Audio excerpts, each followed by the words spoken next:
honestly, guys notice it more when you're out winning games, right? If Cleveland starts off in a bad start, they're not doing well, and all of a sudden Shedeur or Dillon Gabriel are doing well in 7-on-7, they're throwing dimes, and practice drills, the number one defense can't stop them.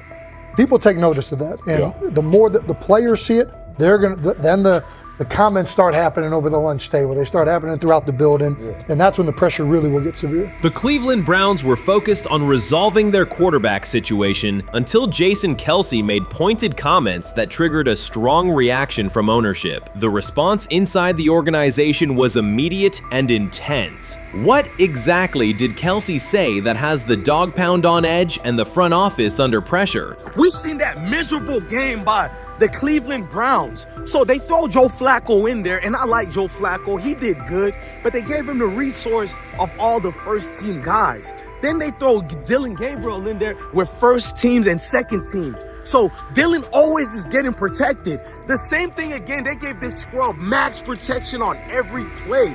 Yeah, he completed some passes, but let's talk about his mistakes. He's still inconsistent with his throws, but he at least had max protection. The Cleveland Browns continue to be defined by inconsistency and avoidable setbacks. Even as fans hoped the organization had turned a corner, Jason Kelce, fresh off retirement, offered a direct critique that reignited doubts about the team's direction. His remarks implied the franchise's structure and decision-making remain unstable and recent progress may not hold. The takeaway for leadership is straightforward. Identify core issues, align on a coherent plan, and execute with discipline. For supporters, it's another sign that the problems run deeper than a single season. They throw Shedeur Sanders in there with the lowest cab drivers you couldn't even get on 5th Street. And I'm pissed off, bro, because the play calling was abysmal. Look, even if you don't like Shedeur, Shedeur didn't even get a chance to be trash. Even if you think Shedeur is garbage, he didn't even get a chance to be garbage. That's how awful the offensive line was. Kevin Stefanski still doesn't want to give Shedeur second strings and first strings reps. Why is that? Browns ownership's response shifted from measured to urgent. The pattern is familiar in Cleveland. The team once treated Johnny Manziel as a franchise solution, retained Hugh Jackson for a second year despite results, and invested heavily in Deshaun Watson through a costly trade and contract. These decisions reflect aggressive but poorly aligned planning. The outcome has been continued instability instead of sustained progress. That this was the guy that they wanted to start. He's seasoned, he's experienced, he still has a big-time arm, even at his age, and they open with the Cincinnati Bengals. They wanted that experienced guy. He was always going to be the guy. They were not going to start Dillon Gabriel or Shedeur Sanders in week 1. Kenny Pickett had a hamstring injury. It makes it easy to go with Joe Flacco. And the question isn't and wasn't going to be who's the starter in Cleveland. The question is, who's going to be the backup in Cleveland? Who's going to be the number 2 quarterback when they open the season against these Bengals? Fans still show up season after season, expecting improvement and bracing for setbacks. The usual pattern has been early optimism followed by a gradual collapse. But last season was different. For a sustained stretch, the Browns looked organized and competitive, resembling a functioning team. Couple days, 3 days until roster cutdowns, how do you feel about that? Do you feel like you belong here on this team?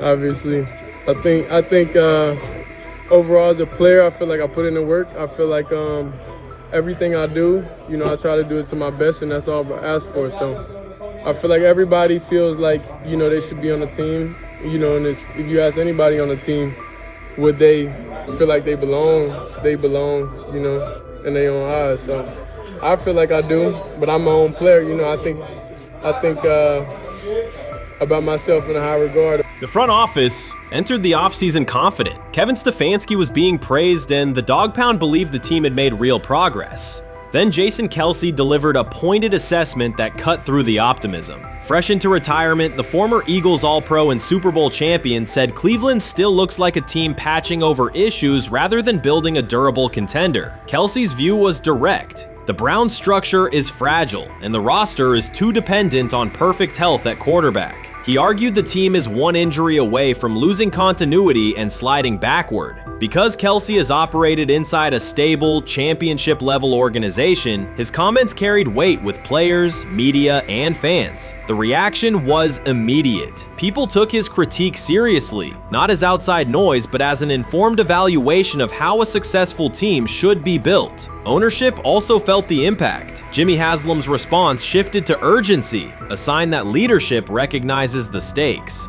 The criticism arrives in the context of prior high-risk decisions, especially the fully guaranteed $230 million commitment tied to Deshaun Watson. Watson has missed time and shown inconsistency when available, and the contract has constrained flexibility. Kelce's remarks highlight why depth, alignment between the front office and coaching staff, and a clear contingency plan at quarterback are non-negotiable. The takeaway is straightforward. Cleveland must convert last season's progress into a stable framework, protect the quarterback, deepen critical positions, and establish a plan that survives injuries and short-term setbacks. Without that, the games that fueled optimism will remain temporary. If you're a betting man, who do you think starts for the Browns at quarterback? Okay, this is the situation. Kenny Pickett, they actually traded for him. Joe Flacco, no one's bringing Joe Flacco in the building thinking Joe Flacco's going to be the starter. If Joe Flacco is your starter, You got a problem. you have a huge problem. And if they were saying Shedeur was the starter as the 5th rounder, you got a real problem too, because he passed over all these guys in these reps in the offseason in shorts, in bikini shorts, Speedos and stuff. Like, no. That kind of stuff. So I'm not that surprised. When you put down a 3rd round pick on a quarterback, you do believe he has a certain skill set. Jason Kelce stated the obvious. Cleveland committed to a quarterback who hasn't played at an elite level in years, and Joe Flacco's playoff run didn't change the long-term outlook. Ownership appeared more upset that the criticism was public than by the substance of the critique. Many fans agreed. They've seen this pattern before. Rosters age, injuries are inevitable, and when a single contract dominates the cap, one setback at quarterback can undermine the entire season. Kelce's broader point was about structure. The Browns prioritized the high-cost, uncertain starter over depth and contingency. The late-season surge masked issues that remain: limited cap flexibility, thin depth at key positions, and an offense that lacks a credible plan B. Fans recognize how quickly a strong defense can decline with injuries, and how an offense without redundancy stalls. The AFC North raises the stakes. Baltimore with Lamar Jackson sustains a top standard. Cincinnati with Joe Burrow returns to contention when healthy. Pittsburgh rarely slips below .500 under Mike Tomlin and wins with defense and consistency. In that environment, Cleveland can't rely on perfect health or peak form from one player. The path forward is clear. Diversify cap allocation, reinforce the offensive line and receiver depth, carry a legitimate backup plan at quarterback, and install a scheme that functions regardless of who is under center. Given what we saw yesterday with Shedeur Sanders, somebody on the Cleveland Browns is 100% getting fired, probably by the end of this year. The person who's probably going to end up getting fired is Kevin Stefanski, because I know that he didn't want Shedeur Sanders on the team. It was Andrew Berry who made that pick. You can't really go against your GM. Bad things happen in this situation. But Shedeur Sanders is not without fault for what we saw yesterday. This is the play that we saw yesterday that has the internet just exploding, where Shedeur Sanders took like a 24-yard sack. Half of the internet is saying that this is all Kevin Stefanski's fault. Cleveland showed progress last season, but the underlying concerns remain. Jason Kelce highlighted them directly. The Browns' long-term plan is fragile, cap-constrained, and overly dependent on perfect health at quarterback. His comments focused attention on structural issues, roster depth, continuity in coaching, and a sustainable offensive approach, rather than a single hot streak. That criticism resonated because it reflected what many around the league already see. Ownership's reaction underscored the sensitivity. Jimmy Haslam has presided over frequent coaching and quarterback changes, and external scrutiny carries weight when it comes from a respected veteran with championship experience. Kelce's remarks reinforce that last year's Joe Flacco stretch was a short-term solution, not a foundation. The team still needs a durable plan that can withstand injuries and inconsistency. The practical takeaway is clear: stabilize the system, diversify cap cap usage and build depth at key positions so the offense functions regardless of who is under center. That includes a coherent development pathway for younger talent such as Shedeur Sanders, with defined practice reps, protection, and scheme alignment. Kelce didn't say anything outrageous. He articulated the gap between a brief surge and a credible long-term contender. I have the faith of a mustard seed. Right, because this is the greatest resurrection since Jesus the Christ. Right, like at some point, Joe Flacco was thinking about getting into TV. Yeah. Right, Joe Flacco didn't have a job, and then now you not only come back and start for the Cleveland Browns late in the 2023 season, but they came back around to you, and you're now the day one starter for a franchise that just 2 years ago was in the playoffs. The Browns' quarterback situation remains unsettled. Deshaun Watson was expected to be the long-term answer, but injuries and inconsistent play have prevented him from reaching an elite level. When the team turned to Joe Flacco after Watson's season deteriorated, Flacco immediately lifted the offense and produced results that highlighted the gap between expectations and reality. That a 39-year-old late addition could outperform a $230 million starter was not just a short-term surprise, it raised fundamental questions about roster construction and evaluation. Quarterback depth has been fragile, and the late-season surge masked broader structural problems. Jason Kelce's remarks made that clear. Cleveland is vulnerable if the starter is unavailable, cap flexibility is limited, and the offensive plan lacks a stable contingency. His critique drew attention to leadership and planning as much as on-field performance. Jimmy Haslam's strong reaction reflects the pressure on ownership.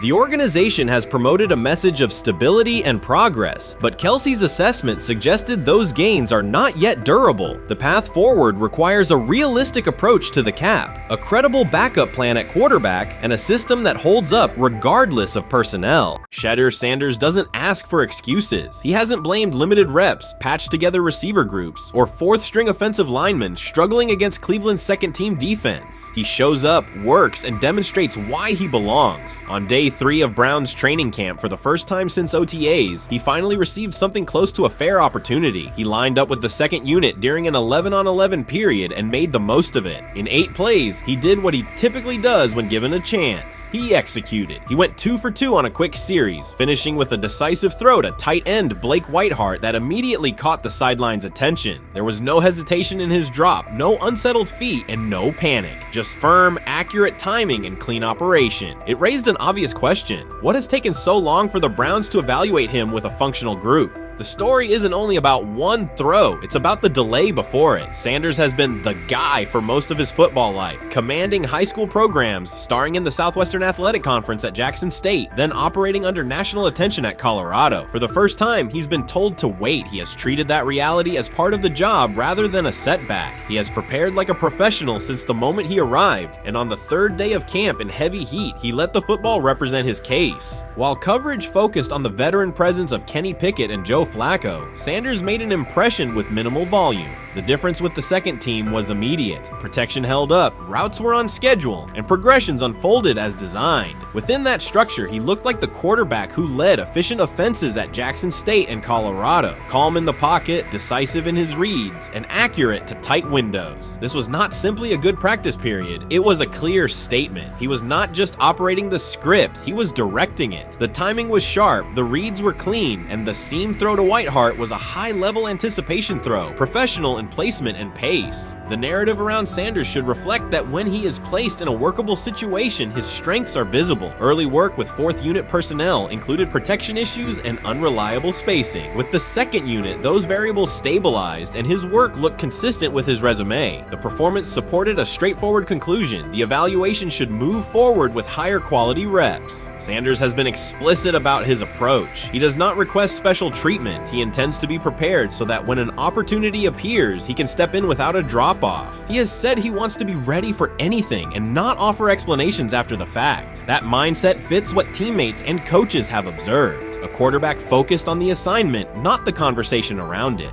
The conditions were demanding: relentless sun, heavy humidity, and a practice tempo that stressed decision-making. Many players fatigued as the session wore on. Sanders did not show signs of rushing reads or forcing the ball. He managed the pocket, reset his base when necessary, and continued to deliver on time. The path he has taken, HBCU starter in the SWAC, then Power 5 starter under constant attention, has prepared him for compressed evaluation windows. He has been under scrutiny for years. The heat did not change his process. He moved defenders with his eyes, anticipated breaks, and stepped into throws with balance. The crowd was not chanting his name, and there were no ovations. That was irrelevant to the task. He is focused on the locker room and the staff, and he is building credibility the same way he did at previous stops, by being reliable when the ball is snapped. Quarterbacks coach Bill Musgrave has emphasized ignoring external noise and keeping attention on install, footwork, and timing. Sanders is familiar with the dynamic. He has been followed by cameras and commentary since his early teens. He has experience living with attention and still adhering to routine. Under heat, with a narrow set of snaps and multiple decision points, he stayed composed and effective.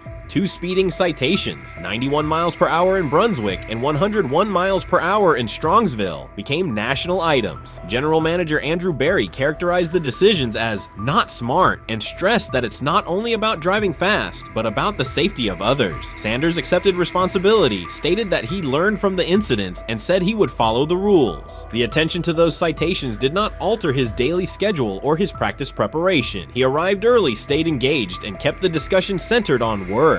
Away from the field, he spent time at Rainbow Terrace in Cleveland after a significant apartment fire, distributing supplies and checking on families affected by the incident. There was no formal media rollout around the visit. It was an instance of direct engagement with the community without publicity attached to it. That reflects the same approach he shows inside the building. Do the work first. Sanders treats each rep as if it might be his last for the day and his only chance to show a specific element on tape. He prepares for protections, cadence variations, route adjustments, and timing with a level of detail that compresses the learning curve. When he is not under center, he studies coverages from the sideline, charts plays, and reviews video before and after practice. He writes down the next day's calls so he can anticipate checks. He has referenced using virtual simulation tools to replicate snaps he does not receive physically. That is not a passive stance, it is an active attempt to reduce the distance between classroom and field. He is building relationships across the roster, not just with projected starters. He communicates with defensive backs to understand what they see and how they react to certain stems. He spends time with offensive linemen to align on cadence and protection calls. He connects with newer players away from the facility so that communication improves in practice. That is practical leadership, consistent, low visibility work that becomes obvious when the ball is snapped and the operation is smooth. 3 days into camp, a central question remains. Why hasn't he taken a first-team rep? Flacco has seen work. Pickett has seen work. Dillon Gabriel has been cycled in. Sanders has remained behind all 3 on the depth chart while producing efficient periods when provided stable support. Head coach Kevin Stefanski has not publicly detailed the plan for distributing first-team snaps among the quarterbacks. When asked, Sanders answered that it is not his place to comment on rotation decisions. That response aligns with his day-to-day conduct, respectful, professional, and centered on the next assignment. The staff is managing a room with a Super Bowl MVP, a former first-round pick, multiple rookies, and a new set of combinations on the offensive line. That creates a set of decisions about exposure, pacing, and evaluation windows. Within that context, Sanders has presented a clear case for additional evaluation. He has shown he can execute the offense as designed when the variables are standard. Musgrave has a long-standing connection with the Sanders family through his time as a teammate of Deion Sanders in San Francisco. That familiarity supports direct communication. It does not guarantee anything about the depth chart, but it does help streamline teaching, feedback, and expectation setting. Inside the defensive back room, veterans such as Denzel Ward have provided perspective on timing, leverage, and eye discipline that Sanders has incorporated into his preparation.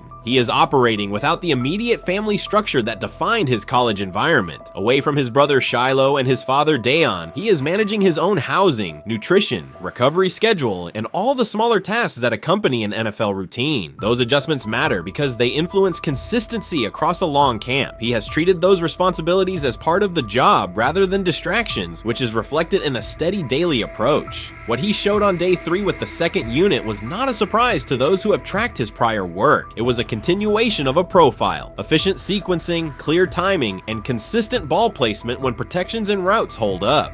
The 8-play period was short, but it was enough to reinforce the point. He doesn't need a large sample to demonstrate baseline operation. He needs a fair sample to test ceiling and adaptability. There is also the matter of perception. Public attention concentrated on the speeding tickets and the general manager's response. Less attention fell on the preparation, the efficient period with the second team, or the community engagement at Rainbow Terrace. That imbalance is common in training camp narratives. Sanders has handled it by keeping his answers simple and his focus on football. He has not tried to redirect the conversation. He has done his work and waited for additional reps. The objective next step is straightforward. Expand the evaluation with higher unit personnel and standard opponents. That does not require a complete reshuffling of the depth chart. It requires allocating a defined sequence of first-team snaps so that timing with starting receivers and protections with starting linemen can be measured on tape. The staff can then compare operation speed, accuracy under pressure, red zone decision-making, and 2-minute mechanics against the other quarterbacks. That is the most direct way to clarify the competition. None of this dismisses the experience or track records of the veterans in the room. It emphasizes that the purpose of camp is to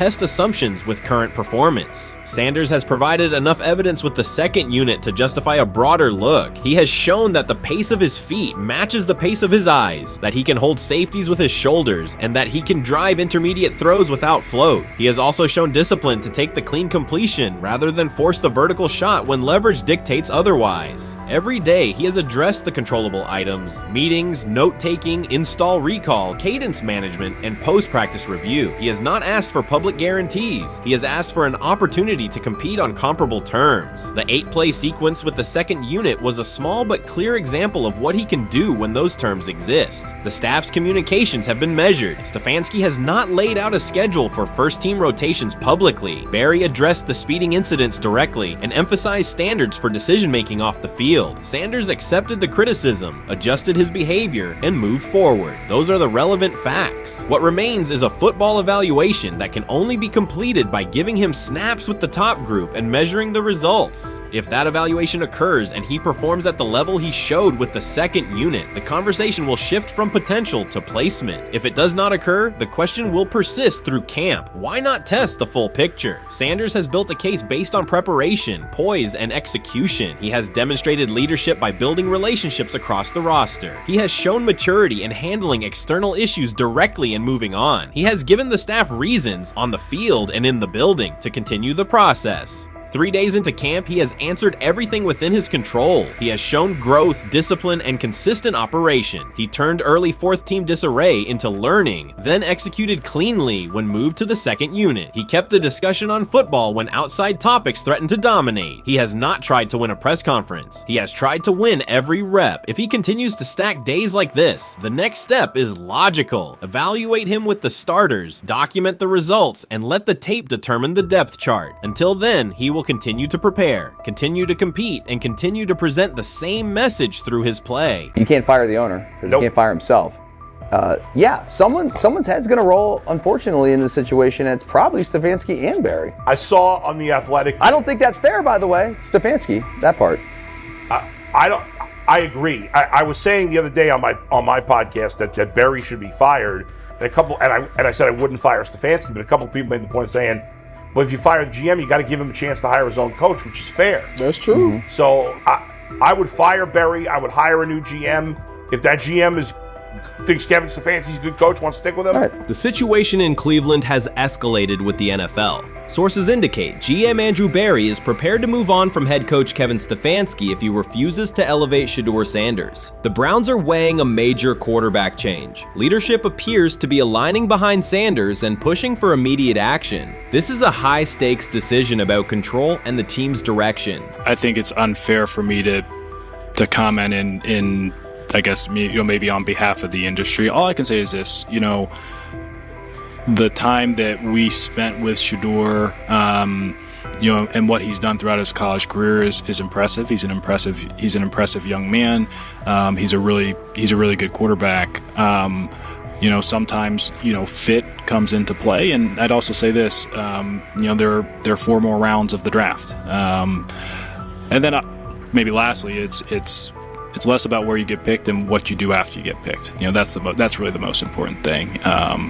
And, getting to know him over the course of the spring, he has a ton of resolve. Andrew Berry appears to be at a breaking point. Pressure from fans and within the organization to play Shedeur Sanders is intensifying. Berry is pushing for a move towards Sanders, while head coach Kevin Stefanski remains cautious about altering the depth chart. The divide is clear. One side wants acceleration, the other a measured rollout. The organization is under heavy scrutiny, and the focus has shifted to when, not if, Sanders sees the field. Has the fourth highest odds of any head coach this season to be fired. He's clearly on the hot seat. It's been a discussion for really a couple years now, dating back to last season's 3-win season. And he's always had kind of hot and cold seasons. And now the sports books are saying he's fourth on the list. Number 1 is Mike McDaniel of the Miami Dolphins, Brian Dable of the Giants at 2, Shane Steichen at 3, and there is Kevin Stefanski plus 650 to be fired. This has moved beyond tension to outright stubbornness. Rather than elevating Shedeur Sanders, the staff has chosen Dillon Gabriel. The current depth chart looks less like a forward plan and more like resistance to change. Fans have been clear about who they expect to see, yet the organization keeps delaying. Every week without a real evaluation of Sanders slows development and blurs accountability. Cleveland is choosing a conservative approach when a decisive decision is needed, sending a message of uncertainty to both the locker room and the city. Now being the third-string quarterback for the Cleveland Browns, was that so much was made out of unbelievable. He actually made the team as the third-string quarterback. Like that was a big deal. Like that was somewhat of a surprise to a lot of people. He should have been the first pick in the draft. Kevin Stefanski appears to be doubling down to validate his approach. Despite sustained demand from Browns fans to see Shedeur Sanders reflected in chants, merchandise, and constant discussion, he continues to keep Dillon Gabriel in front on the depth chart. The decision functions as an assertion of control rather than a response to momentum. Even with clear signals from the fan base, Stefanski is staying with Gabriel and delaying a full evaluation of Sanders. It is a deliberate choice to maintain his plan and pacing, not to accelerate change. Cleveland is prioritizing continuity over recalibration, keeping any transition to Sanders on hold. But yeah, I mean, the Browns are in a tough spot. They have wasted. You traded a ton of high draft capital to get Deshaun Watson. You've gotten nothing out of Deshaun Watson and missed an opportunity. Like, who knows who they would have drafted? Now, maybe they would have screwed up those picks and the Browns would still be in bad shape. Andrew Berry is likely frustrated watching Dillon Gabriel default to conservative throws while the offense stalls. From a football perspective, this appears to be the hill Kevin Stefanski is choosing to stand on. Keeping Gabriel ahead of Shedeur Sanders has limited the unit's explosiveness and prevented a full evaluation of a higher ceiling option. Drives end quickly, field position flips, and momentum is lost while Sanders remains on the sideline. Fan patience is wearing thin. Each ineffective series intensifies criticism and shifts scrutiny toward the coaching staff's criteria for the depth chart. With every additional snap for Gabriel, the decision reads less like an open competition and more like rigid adherence to a plan that isn't producing results. The optics are clear. A dynamic quarterback sits while a cautious approach keeps the offense in neutral. If this continues, accountability questions will grow inside and outside the building. What performance benchmarks keep Gabriel ahead of Sanders? When will Sanders receive first-team reps in live situations to allow a fair comparison? The front office must decide whether to preserve continuity or pivot toward a timely assessment of Sanders. The longer the current approach stays in place, the more it signals stubbornness rather than adaptation, and the more pressure mounts to realign the plan with on-field output.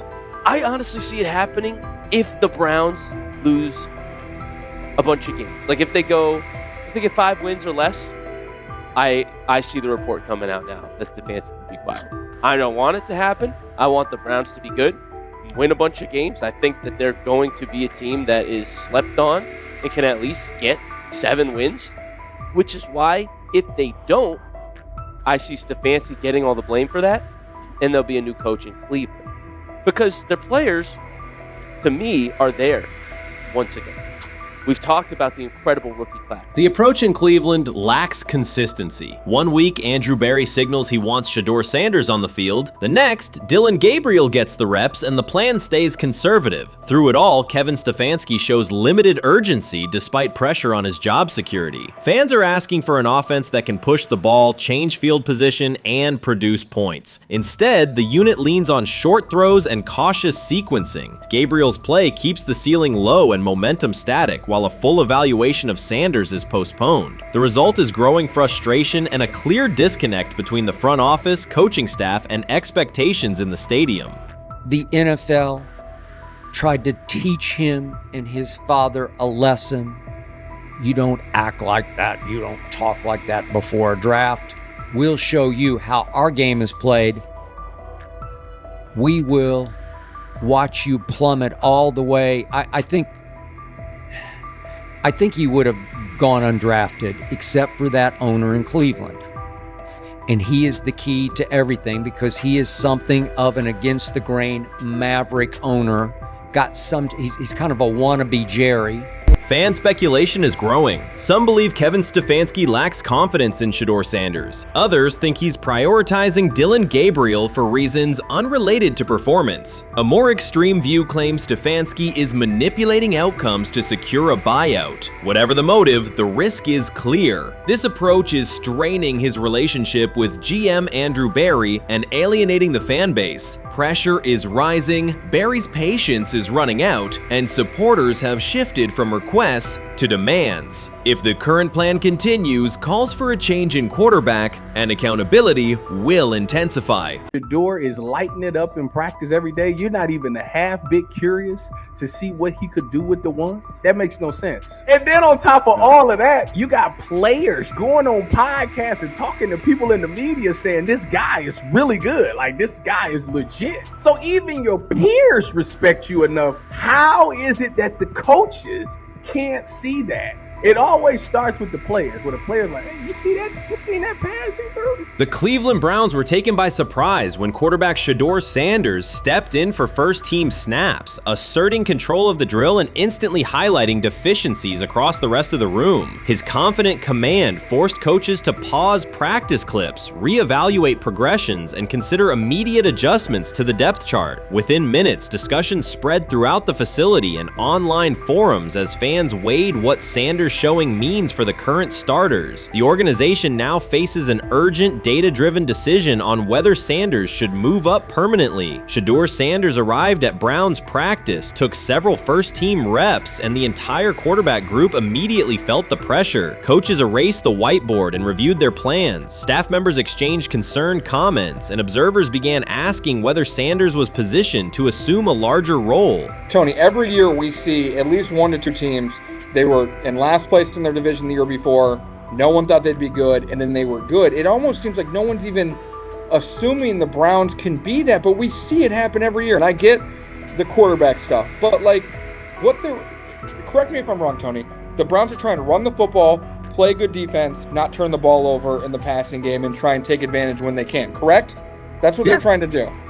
That was the 2020 offense. The Cleveland Browns are still searching for stability at quarterback. Deshaun Watson is yet to deliver consistent starter-level production that justifies his contract, and each game renews doubts about whether he can regain peak form. Behind him, rookie Dorian Thompson-Robinson shows promise but remains inexperienced and unpolished. Coaches are evaluating alternatives each week and may need to adjust the depth chart if progress stalls. The roster around them is built to contend now, so ongoing uncertainty under center is increasingly costly. As we talk about, we do believe in best player available. We do believe in positional value, and we didn't necessarily expect him to be available in the in the 5th round, and so we love adding competition to every position room and adding him to compete with the guys that are already in there. We felt like that was the appropriate thing to do. The Browns quarterback group is unsettled. Deshaun Watson has yet to provide the reliable, high-level play his contract demands, while rookie Dorian Thompson-Robinson remains promising but unpolished. Depth behind them consists mostly of veterans whose experience lies more in holding clipboards than leading offenses. The coaching staff needs an immediate answer, not a 3-year development project. Shedeur Sanders enters as that potential solution. At Colorado, Colorado, he passed for more than 3,200 yards despite working behind one of college football's poorest offensive lines, consistently demonstrating poise, quick processing, and accurate ball placement under heavy pressure. Film shows steady reads and disciplined footwork, traits that offset concerns that his profile is built on family name or media attention. Cleveland viewed the signing as a low-risk, high-reward move. Early in camp, Sanders received a handful of first-team snaps intended merely as an evaluation. Those plays quickly changed practice tempo. The ball came out on time, receivers hit their landmarks, and the defense struggled to adjust. Coaches immediately expanded the review using phrases such as evaluate every option, an indication that the depth chart was no longer fixed. Watson sensed the scrutiny. Thompson Robinson increased his urgency. Within minutes, competition in the quarterback room intensified. Sanders repeated that performance in subsequent sessions. His footwork remained clean, progression sharp, and throws firm and precise. Each strong rep forced staff to reassess the plan to keep him buried on the developmental track. The broader context magnifies the pressure. Cleveland's roster is built to contend now. Fans are weary of quarterback turnover, and the front office cannot afford another costly misstep under center. Around the league, rookie passers rarely wait multiple seasons anymore. Joe Burrow, Justin Herbert, CJ Stroud, and even late pick Brock Purdy established that precedent. If Watson opens the regular season and struggles, public calls for Sanders will grow, especially if the rookie flashes in preseason. Alternatively, another team could attempt to acquire him if Cleveland hesitates to elevate his role. Each scenario underscores the same reality. Sanders' emergence has turned a routine camp evaluation into a critical decision point for the franchise. And we saw Dillon Gabriel go 11-on-11 with the first team, Shedeur Sanders go 11-on-11 with the second unit. So that was really the big wrinkle today. Yes, and of course, it was the first time that we have seen Shedeur Sanders get any of those coveted 11-on-11 reps. Of course, again, it wasn't with the first team offense or against the first team defense, but it's progress. And that means that he's going in the right direction, that the arrow is pointing up. He's coming up the learning curve. So that's good for him. And I actually thought just overall, he had a better day than Dillon had today. He completed more passes. He was more on point. In fact, in that 11-on-11 period, he threw a near touchdown. Desperation can push franchises toward aggressive decisions, especially when their quarterback options appear unconvincing or outdated. One scenario now emerging is that Sanders earns enough confidence to take full preseason reps with the starters, forcing Cleveland to revisit a depth chart it believed was settled at the beginning of July. His practices demonstrate that the excitement around him is grounded in measurable performance. Accurate, high-velocity passes against first-team defenses, and confident command of the huddle. Each strong outing also heightens league-wide interest. Rival scouts adjust evaluations, and general managers revisit their notes, aware that a viable young quarterback may soon become available. Inside the facility, the personnel staff must balance short-term results with long-term roster planning, knowing that an early move could reshape salary cap allocations and locker room dynamics. The pressure on Watson and Thompson Robinson escalates accordingly. Both must produce visible progress to maintain their current roles. Cleveland's recent history shows how quickly promising quarterback situations can devolve into controversy. The franchise has turned potential breakthroughs into organizational turmoil before, so observers remain cautious about how this competition will unfold. Watson says he has been mentoring Shedeur Sanders at the quarterback position. The biggest failure in the NFL is now mentoring quarterbacks. The most overpaid underdeliverer at the position is now mentoring 2 rookie QBs and a Super Bowl champ. So what exactly are you mentoring him at? You have had 24 civil lawsuits that you paid off to go away. And when you play, you are as ass as those massage therapists are, apparently. Shedeur Sanders is also a show. It's all about him. It's all about anything else. If you don't see that by now, then you're just blinded. Cleveland's second most talked about player has yet to take a professional snap, and it isn't Deshaun Watson. Rookie quarterback Shedeur Sanders has already captured the locker room's attention and the fan base's enthusiasm, creating a visible shift in the team's internal dynamics. Watson, once the uncontested focal point, now shares the spotlight with a newcomer who has only practiced in shorts. The Browns are experiencing a rapid, unforeseen change in popularity within their roster. Four-man competition. It's not. It's 2 guys versus 2 guys. It's the 2 older guys to be the starter. Yeah. It's the 2 younger guys to position themselves however it may be. Right. Show little improvement every single day. Right. So, of all the things I'm watching the first 5 when they break a session, the first 5 with the veterans, with the ones. Who's in there? Where are they going? The ball's going to Jerry Jeudy. Right. Flacco's no dummy. Lasts as long as he has. Right. He can really whiz it. But as we go on, I want to watch these guys because They probably just got plays installed Tuesday, and they're out there running on Wednesday. Shedeur Sanders arrived in Cleveland and immediately commanded attention. The rookie has yet to take a preseason snap, yet the energy around him inside the building and across social media eclipses what many veterans receive in an entire season. Fan enthusiasm is so strong that Deshaun Watson's jerseys are already drifting toward the clearance rack at the team store. In a matter of days, Sanders has become the roster's second most popular figure, while Watson watches his once secure QB1 status and public approval shrink by the hour. Shedeur or Deshaun? Who do you want as your quarterback next year? Honestly, Shedeur. I love Deshaun though. Like, I don't understand all the hate for Deshaun. You get hurt and you get booed, bro. That's foul. That might be the foulest I ever seen. The Browns' social media staff posted a single candid photo of rookie quarterback Shedeur Sanders releasing a warm-up throw, and the response was immediate and overwhelming. Fans saturated timelines with edits of themselves alongside him, while Deshaun Watson's routine practice reps drew comparatively little notice. Although an official Sanders jersey has not been released, unauthorized versions are already moving at a pace that exceeds merchandise sales for several other AFC North teams. The surge in interest marks one of the most intense fan reactions Cleveland has experienced in recent memory. The excitement surrounding Shedeur also triggers a wave of criticism. Veteran analysts, anchored in a 1980s mindset, question whether his style will translate into lasting success. They focus on his NIL earnings, social media presence, and visible confidence, arguing that the image overshadows substance. To them, outward self-assurance appears to be a distraction rather than a competitive asset. Even a simple smile or brief display of personality is cited as evidence that he lacks the measured discipline they expect from a starting quarterback. Critics claim Shedeur Sanders is notable only because of his father, overlooking the performance he delivered at Colorado. Many of those same observers ignored the Buffaloes until Deion Sanders made national headlines, yet they now question whether his son has earned the attention. They want rookies to keep quiet, carry clipboards, and wait 2 seasons before challenging for a starting role. Sanders is disregarding that script from the moment he arrived. His presence has already turned Cleveland's quarterback discussion into a genuine two-man competition before a single preseason snap. Deshaun Watson maintains publicly that the situation does not concern him, but it is hard to believe the pressure is not real. A fully guaranteed contract protects his paycheck, not his standing in the locker room. Sanders, meanwhile, is translating charisma and early momentum into tangible influence with teammates, coaches, and fans, reshaping expectations for who will lead the Browns on opening day. I'm a firm believer. If I wanted Shedeur Sanders at 2, at worst at 33, of course I already think that he's better than other quarterbacks. Because that's the type of talent, that's where I would have picked him at.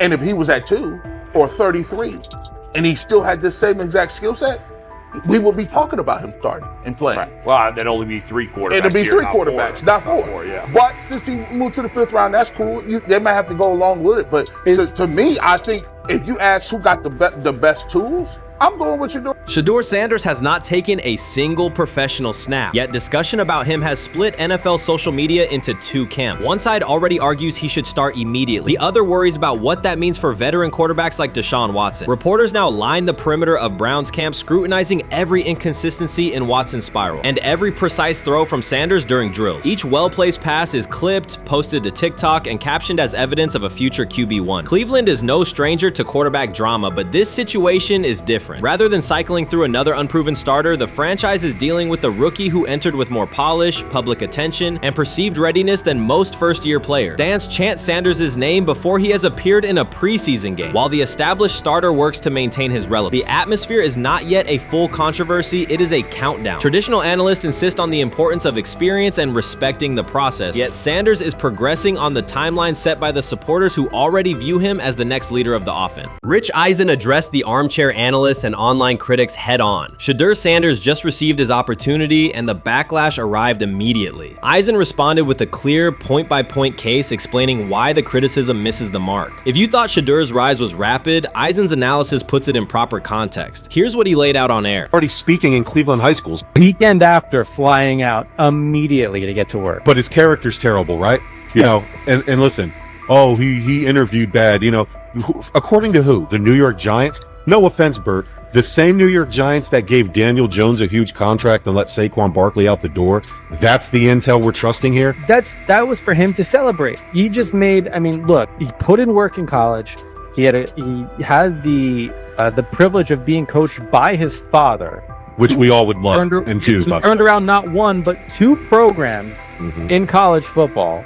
And then literally for any athlete, being drafted at the highest level is a success story in itself. Rich Eisen delivered a direct response to the critics. He addressed the online claims reducing Shedeur Sanders to Deion Sanders' son instead of evaluating him as a quarterback on merit. Eisen challenged those assumptions and refocused the discussion on performance, preparation, and opportunity. Say Kenny Pickett had strained his hamstring.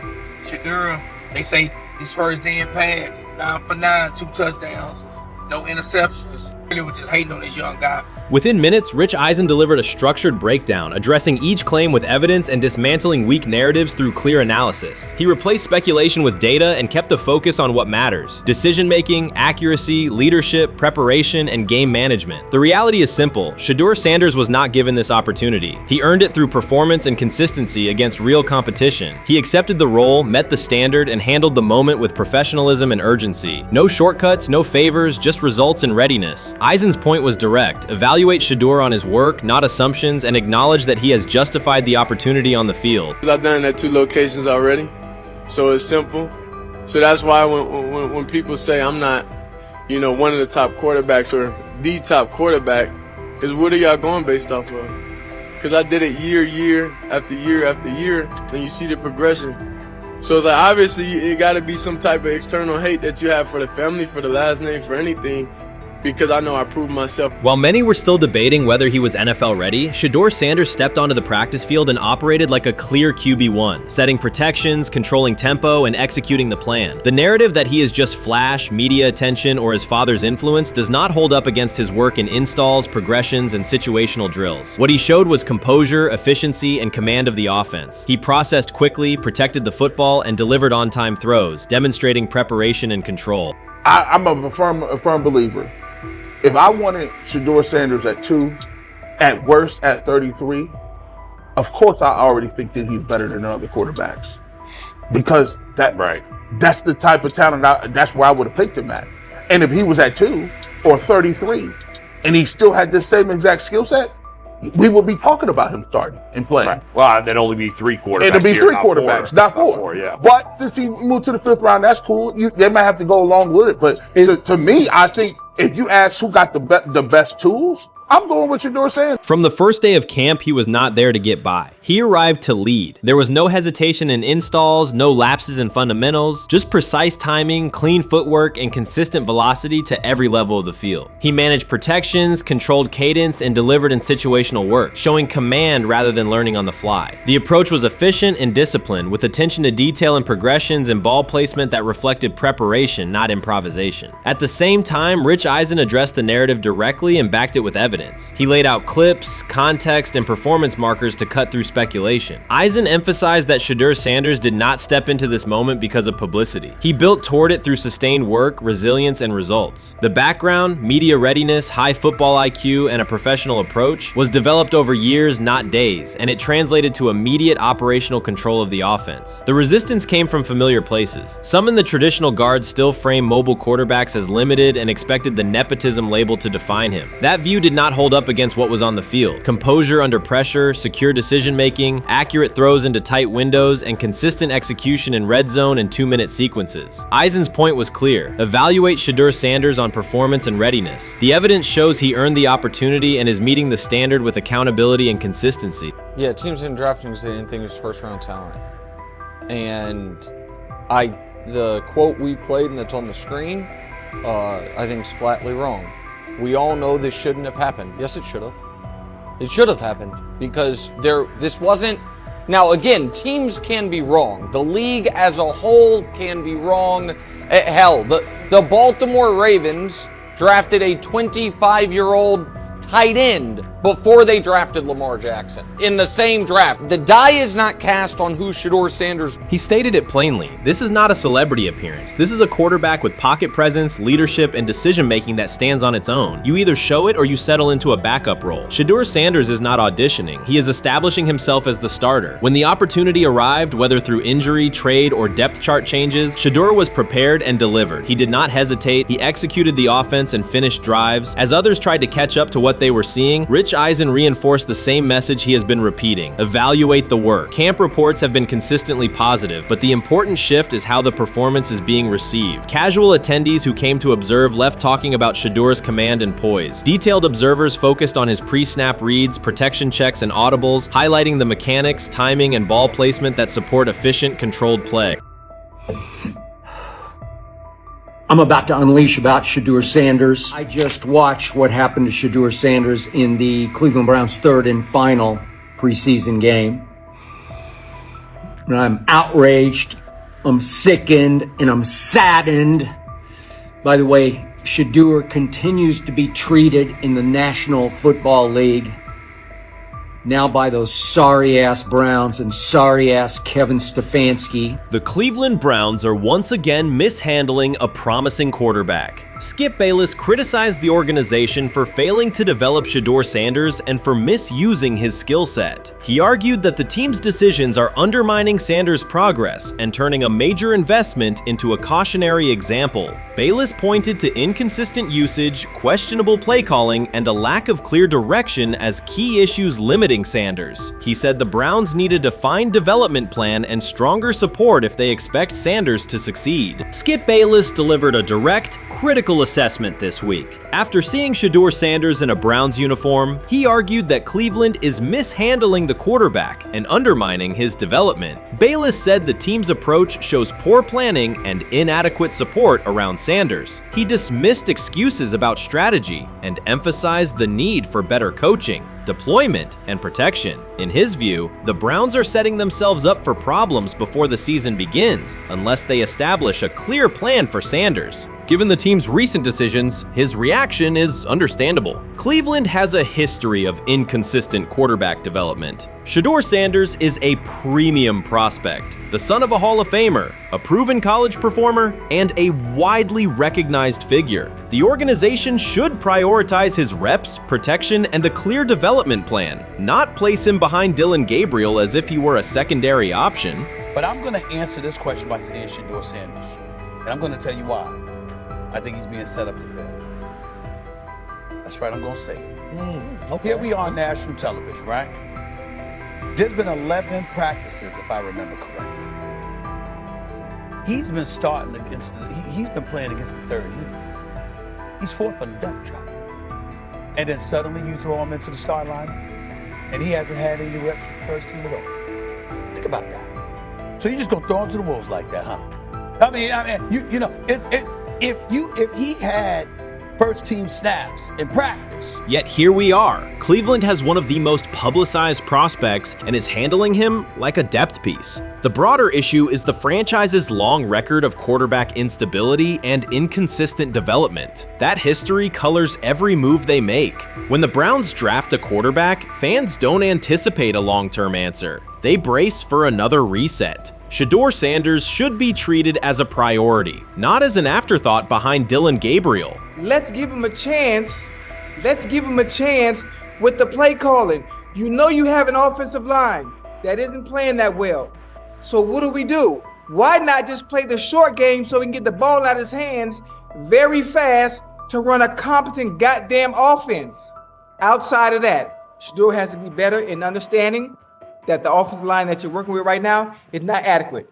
Why not allow the players that are competing for a job, in this instance, Shedeur Sanders, to finish off the 2-minute drill? When Browns fans see another quarterback selected, they brace for another setback. The franchise's recent history, from Johnny Manziel's failed stint to the rocky handling of Baker Mayfield, reflects inconsistent development and short-term decision-making. Against that backdrop, Skip Bayless's reaction to Shedeur Sanders on Cleveland's roster was blunt. He argued the team is already mishandling a premium prospect by treating him as a secondary option instead of a centerpiece for the future. Bayless's position is straightforward. Sanders is not just a name, he brings proven college production, leadership traits, and significant visibility that can strengthen both the offense and the organization's broader profile. Burying him on the depth chart behind Dillon Gabriel signals a lack of a clear development plan and wastes early momentum. Instead, Bayless contends, Cleveland should establish a defined pathway.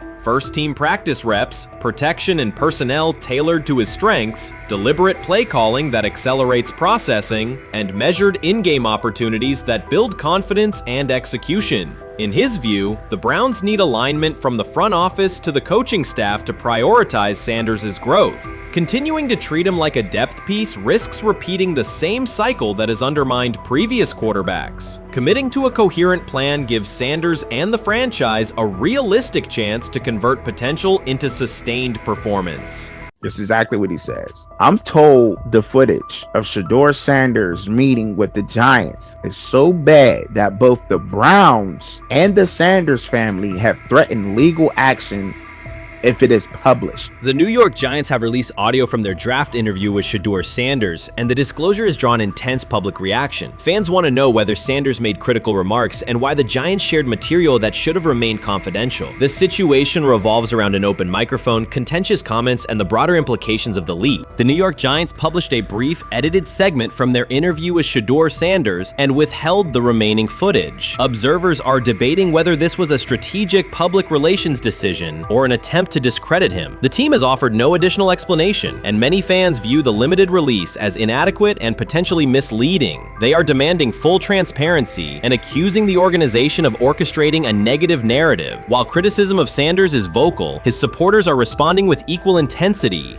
There was another team that he sat down with. What do you mean it didn't go well after that? So, he was pissed that they did that to him. They did that to him. He counter-confronted the them. same thing they do to every other quarterback prospect. They did that to him. They slide in a mistake to see if you catch it. Right. And so because you're the quarterback. But he didn't take it as a correction. He took it as like he got pissed off. Yeah, and it's like so here's another one. So another one was, he throws a bad interception, and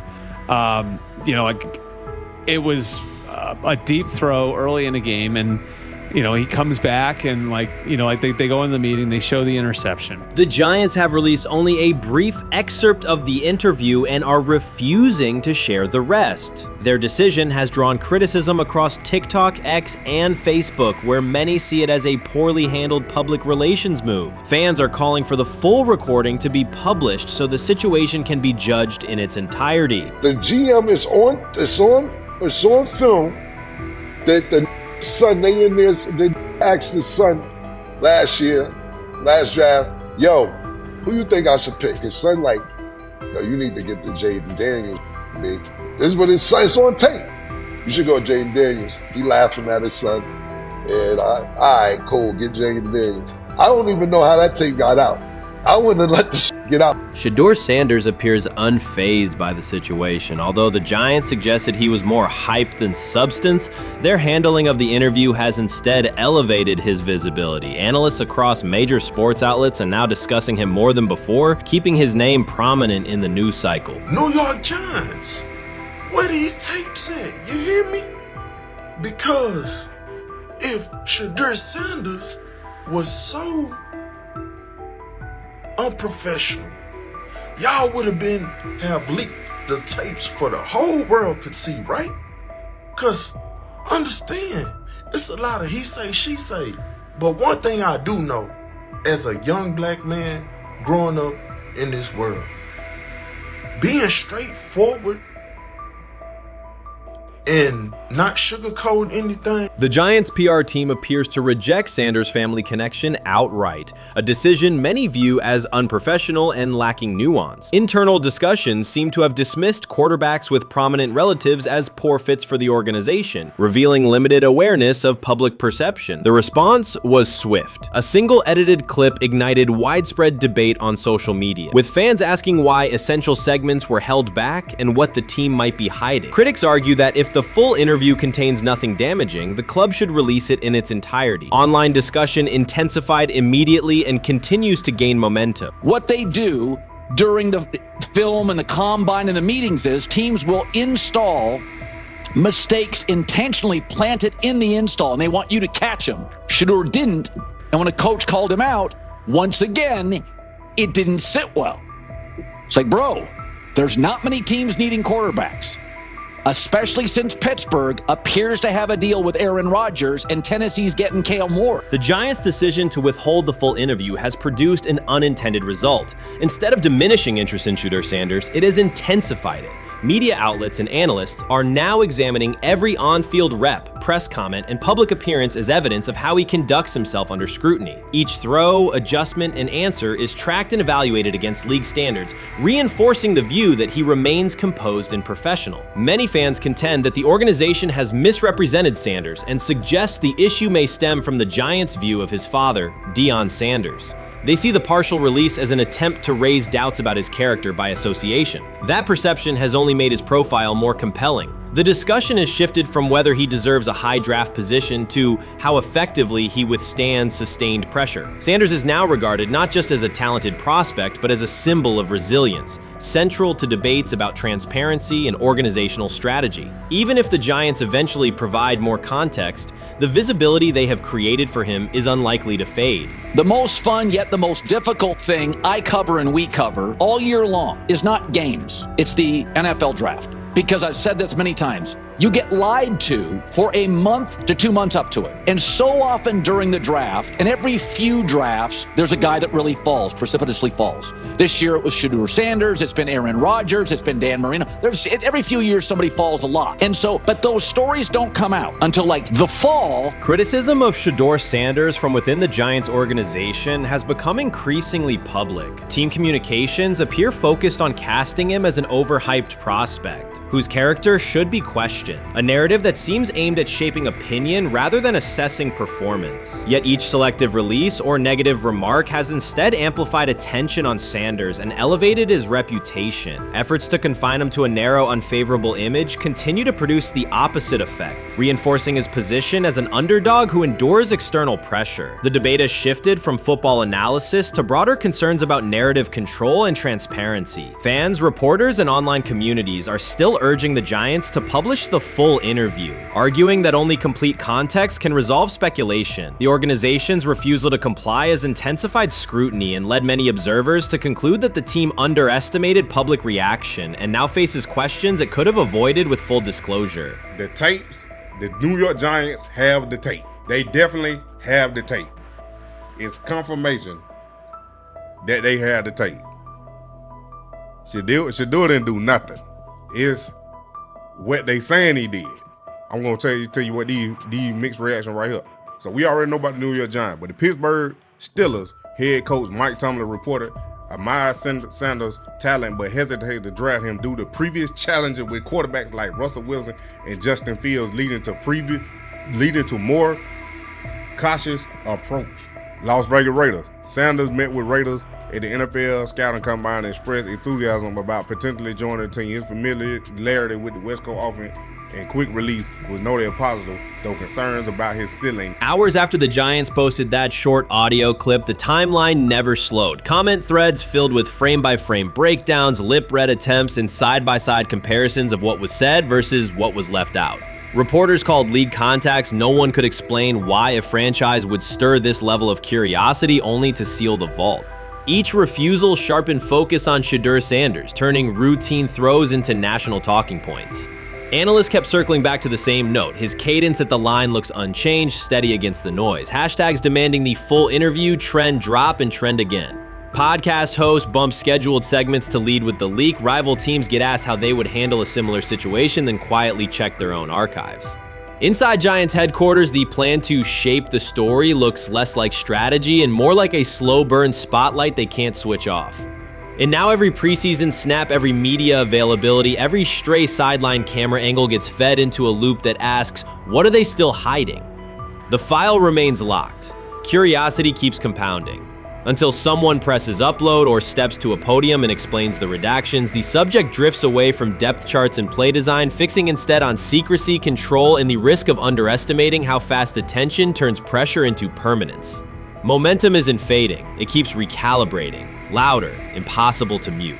Many observers declared Deion Sanders was finished. They argued that his public style attracted unnecessary attention, that his health had deteriorated too far, and that his coaching career was approaching an abrupt conclusion. They misread his resolve. When speculation intensified, Sanders did not schedule a press conference or issue a formal statement. Instead, he released a short video recorded at his Texas home, walking alongside recording artist Lil Wayne. The footage established two facts. Although Sanders still walks with a limp, he remains active, and he intends to return to the sideline. Reports from USA Today and ESPN confirm that Sanders had temporarily left Colorado to recover from a significant, undisclosed medical condition. He lost 14 pounds and missed several summer practices, leading to widespread debate about his future. Unofficial sources suggested complications related to previous blood clot issues, but no official diagnosis was provided. Throughout Sanders' absence, numerous media outlets framed his situation in crisis language, frequently questioning whether he would coach again. By comparison, when coaches such as Lincoln Riley paused their duties for health or family reasons, coverage emphasized understanding and patience, an imbalance that reflects a common difference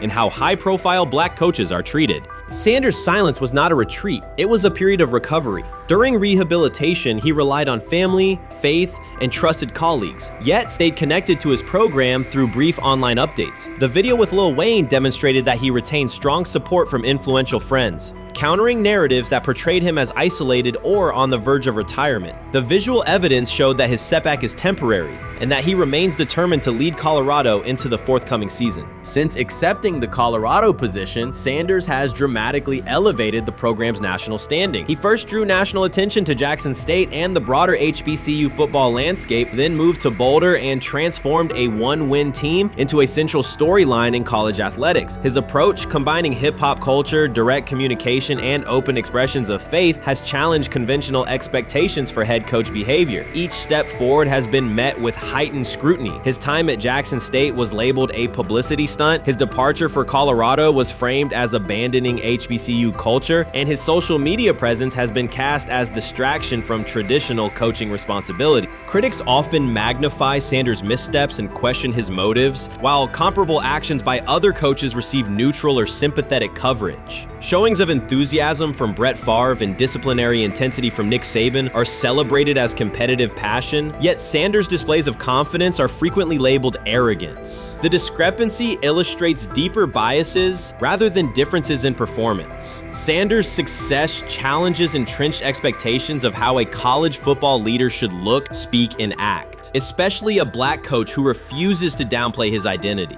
During his convalescence, Sanders maintained close communication with his staff and athletes, reinforcing the standards he had established: discipline, accountability, and belief. The program's daily messaging continued to emphasize preparation and resilience, signaling that Sanders' influence persists even when he is away from campus. Athletes echoed his mantras during workouts, confirming that his leadership extends beyond physical presence. Sanders acknowledges the seriousness of his medical challenge, but has refused to let it define him. He has publicly discussed leaning on scripture and prayer, explaining that his purpose as a mentor, father, and coach extends beyond personal adversity. In that context, the video of him walking in the Texas sun was less a strategic media effort than a straightforward demonstration of continued commitment to his team and mission.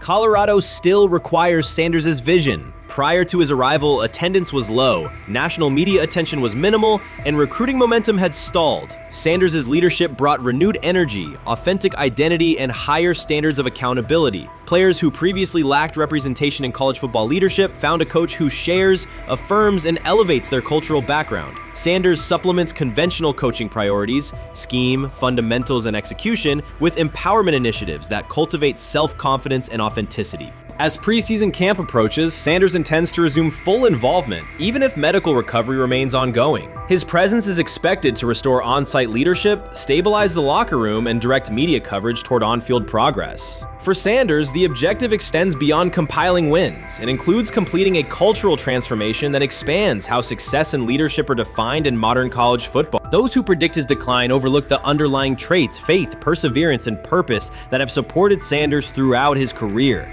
Doubts, rumors, and disproportionate scrutiny have followed him from playing days into coaching, and he has consistently responded with results. His current health setback is another obstacle, not a conclusion. The broader initiative he leads, centered centered on authenticity, opportunity, and high standards continues. When Sanders returns to the sideline, it will mark the next stage of a movement he has guided from Jackson State to Boulder. The recent period of quiet has been strategic rather than passive. Instead of defending himself in daily briefings, Sanders focused on rehabilitation, remote program oversight, and family support. Each brief social media message reinforced a consistent theme: faith and preparation. He has articulated gratitude for medical professionals and has reiterated that his mission at Colorado is unfinished. His public references to scripture have been direct but measured, aligning with his long-standing practice of integrating faith into leadership. By walking through his ranch with Lil Wayne, Sanders signaled continuity. The clip underscored that influential supporters remain engaged, that Sanders' broader network values his vision, and that he remains capable of navigating physical challenges. The visible limp was not evidence of imminent retirement. Rather, it documented the reality of ongoing recovery and the resilience with which he approaches each obstacle. Colorado's athletic administration and football staff continue to affirm Sanders' program direction. Recruitment communications cite his established record in fostering cultural relevance and national exposure. Prospective athletes respond to a coach who presents a transparent path to development, both on and off the field. Current players refer to Sanders' coaching points with clarity, citing specific drills and expectations that remain unchanged during his absence. These indicators demonstrate that the core structures Sanders implemented are functioning, and that his return will be an amplification, not a restart.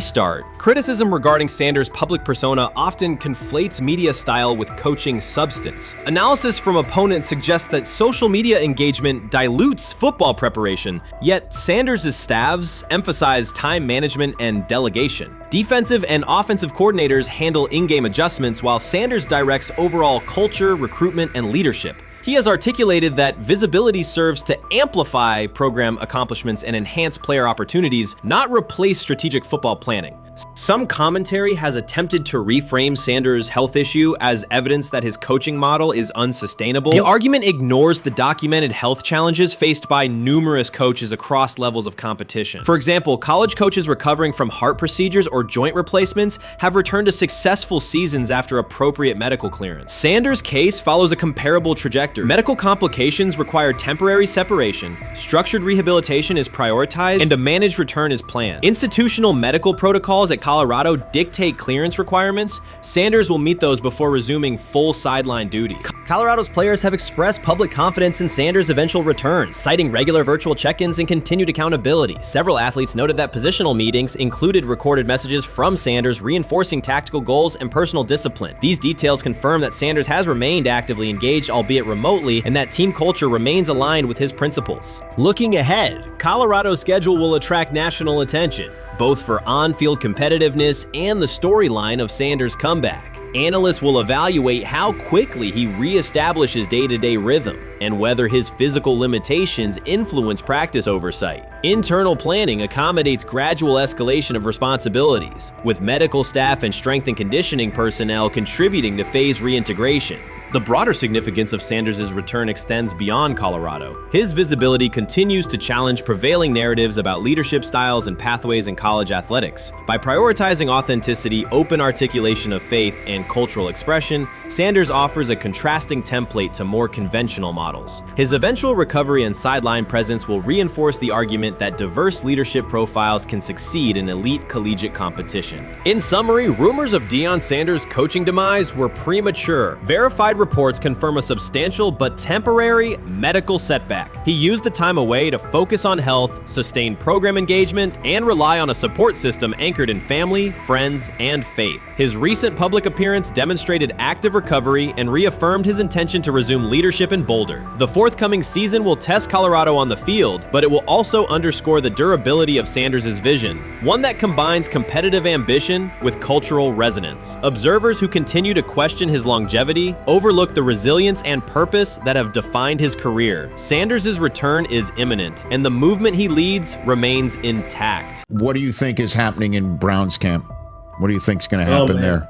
Before I let you go, Lewis. You know, I think it really does all depend on how Kevin is able to, as it relates to Shedeur, work him in enough. Well, one, Shedeur has to earn the right for Kevin and the staff to have discussions about, hey, we got to get him more reps with the ones and twos. We got to get him more reps with the ones and twos when we're going team period, not just walk through or not just 7-on-7 team. Louis Riddick reacted sharply on air after viewing practice footage from the Cleveland Browns. The clip showed quarterback Shedeur Sanders executing a string of precise throws while the Browns head coach watched with a broad smile. Riddick questioned whether the session was focused on evaluation or celebration, arguing that visible enthusiasm from the staff could cloud objective assessment of a rookie's progress. Earlier in the segment, Riddick's tone had been measured once the Sanders highlights appeared. He criticized the perception that a routine practice was being treated like a marquee event. He stressed that coaching reactions should remain subdued until performance translates into game situations. Riddick concluded by calling for accountability and asking the Browns to clarify how they plan to manage expectations for Shedeur Sanders as training camp continues. Couldn't imagine me myself saying, hey, you know what, as someone who has been at the very bottom to try and ascend to like some level of success, I could never imagine going, you know what would be really cool? I'm gonna play a joke on someone like this and make pretend that I'm a GM and I'm drafting you when actually I'm not, and then I'm gonna hang up and just giggle about it. I mean, what the hell are we doing? Seriously, what are we doing when we think that that kind of crap is funny? I don't know. Trying to get likes on TikTok. I don't have the right words for it. Right, Louis, I'm gonna say this. I don't have the right words for it. Few situations unsettle a former front office executive faster than watching coaches celebrate a rookie quarterback before pads come on in August. In Louis Riddick's view, the Browns staff did more than acknowledge promise. They acted as though they had already secured their franchise leader. Throughout the session, Shedeur Sanders delivered 40-yard throws off his back foot, ran crisp 2-minute drills, and displayed steadiness rare for a first-year player. According to reports, each successful rep drew audible admiration from the sideline, highlighting how quickly enthusiasm has escalated. When Riddick reviewed the same practice tape and heard the glowing comments, he challenged the reaction on live television. He argued that a few controlled drills should not override the methodical scouting and development work that normally guides roster decisions. Riddick's criticism focused less on Sanders' talent than on the evaluation process. He warned that comparing a prospect to established stars or joking about renaming the stadium creates pressure before the player has taken an NFL hit, faced a disguised coverage, or logged a preseason snap. Praising potential is acceptable, he said, but anointing a savior in July risks repeating the organization's history of premature quarterback expectations. Sanders brings confidence shaped by his father's legacy and his own disciplined preparation, yet Riddick insists that progress must be confirmed over time. He urged the Browns to temper public excitement, follow a structured development plan, and reserve celebratory reactions for on-field results that matter. Regular season production under live pressure, not highlight clips from a midsummer workout. He has to earn that. Kevin has to figure out a way to do that, so then you can reasonably assess what you have in him compared to Dylan Gabriel, compared to Kenny, compared to Joe Flacco. If you don't, then the conversation surrounding him is going to continue to be what it's been, which is, but for some people, he was overhyped all along. He's not that great of an athlete, doesn't have a big enough arm. There's a reason why he was a 5th-round pick, blah, blah, blah, which I don't believe. I believe if he is given enough reps, earns enough reps, and then is given enough reps in meaningful situations, he can throw the ball just as good as Joe, if not better, just as good as Kenny, if not better, just as good as Dylan Gabriel. After more than 2 decades in personnel and broadcast analysis, Louis Riddick was dismayed to see a franchise bypass basic evaluation standards after only a series of eye-catching minicamp throws. Reviewing practice footage from Cleveland, he observed Shedeur Sanders drilling 40-yard passes against uncovered receivers and running 2-minute sequences with poise. In Riddick's view, those reps, conducted without pads, contact, or a disguised rush, show arm talent but reveal little about how a rookie handles game pressure. Riddick said the Browns' reaction drifted from objective assessment to outright admiration. Multiple reports indicated coaches were sketching new concepts for Sanders during dinner and referring to dedicated Shedeur packages well before a padded practice. Even the veterans in the quarterback room showed no visible alarm, a sign that staff excitement had already reset the internal depth chart conversation. The analyst emphasized that his concern is not Sanders' skill set. He acknowledged the quarterback's arm strength strength, footwork, and composure, but rather how quickly the club appears willing to declare him its long-term answer. Riddick cited several past prospects who received similar midsummer acclaim only to stall once real competition began. Given Cleveland's long history of quarterback turnover, he argued the organization should focus on incremental milestones, processing post-snap reads, surviving live pass rushes, and rebounding from mistakes on Sunday afternoons. Riddick urged the Browns to temper expectations and follow a structured development plan so Shedeur Sanders can progress without undue pressure. One coach reportedly admitted he replayed Tuesday's scrimmage film so often that he lost sleep, an anecdote Riddick offered as proof that enthusiasm is already outpacing reality. All asking now is what is going on with Shedeur Sanders, and so the floor is yours. Maybe you can make sense of this free fall with what was at one point the top-rated quarterback in this draft class.